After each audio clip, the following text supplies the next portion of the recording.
សួស្តីបងប្អូនថ្ងៃនេះយើងមករៀនធ្វើស្ពៃមាន់ខ្មៅម្ដងឥឡូវយើងមកការដាំទឹកវាពុះហើយយើងដាក់ខ្លាញ់ឬក៏ប្រេងមួយស្លាបព្រាបាយដើម្បីឲ្យស្ពៃហ្នឹងវានៅទន់ល្អហើយនឹងពណ៌ស្រស់ស្អាតរួចហើយអំបិលមួយស្លាបព្រាកាហ្វេដើម្បីបន្លែហ្នឹងនៅមានជាតិផ្អែមជាបន្លែស្ពៃខៀវហ្នឹងណាយើងយកស្ពៃរបស់យើងហ្នឹងយកមកដាក់ស្រុះវាតែ1នាទីបានហើយកុំយូរពេកតែយូរពេកអត់ឆ្ងាញ់ទេទុនលួយអត់ឆ្ងាញ់ទេធ្វើម៉េចឲ្យសពបស្ពៃហ្នឹងឲ្យឆ្អិនល្អស្ពៃហ្នឹងថាជា1នាទីឬក៏2នាទីបានហើយលើកចេញទៅចាឥឡូវយើងដល់ម៉ោង1នាទីហើយឥឡូវយើងបន្លែយើងគឺចាឥឡូវបន្លែយើងគឺបាន1នាទីហើយខ្ញុំតែ1នាទីទេព្រោះបន្លែហ្នឹងវារៀងតិចតែអញ្ចឹងអត់ត្រូវកាត់ពេលយូរទេអញ្ចឹងទៅយើងឥឡូវមកស្រង់ដាក់ទឹកកកយើងដែលយើងត្រៀមមិញហ្នឹងណាចាបន្លែយើងបានស្រស់វាដាក់ត្រាំទឹកកកហើយឃើញពណ៌នឹងល្អស្អាតណាស់ហើយឥឡូវយើងមកកាត់ជាកំណាត់ដើម្បីងាយស្រួលញ៉ាំណា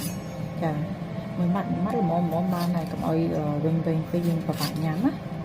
អញ្ចឹងកាត់បែបនេះទៅក៏ស្អាតម្យ៉ាងដែរធ្វើមិនឲ្យវាល្មម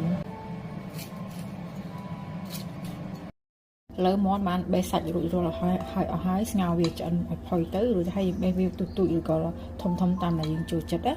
ចាឥឡូវយើងមកលាយគ្រឿងផ្សំទឹកជ្រលក់របស់វាឬក៏ទឹកលាយសាច់មាន់ណាចាឥឡូវយើងដាក់ទឹកស៊ីអ៊ីវចំនួន2ស្លាបព្រាបាយ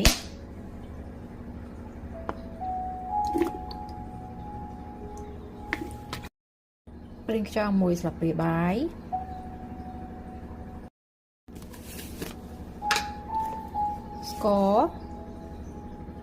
ស្ករសក៏បានស្ករអំពៅក៏បានដែរតែផ្ទះខ្ញុំប្រើស្ករក្រហមហ្នឹងដើម្បីសុខភាពល្អដើម្បីនិយាយទៅកុំឲ្យប៉ះពាល់ដល់សុខភាពខ្ញុំប្រើ1ស្លាបព្រាកាហ្វេកន្លះ1ស្លាបព្រាបាយសំតុកប្រេងល្ង1ស្លាបព្រាបាយ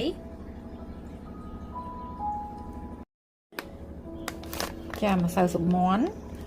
ហើយជាកន្លះស្លាបព្រាបាយព្រោះតែខ្ញុំដាក់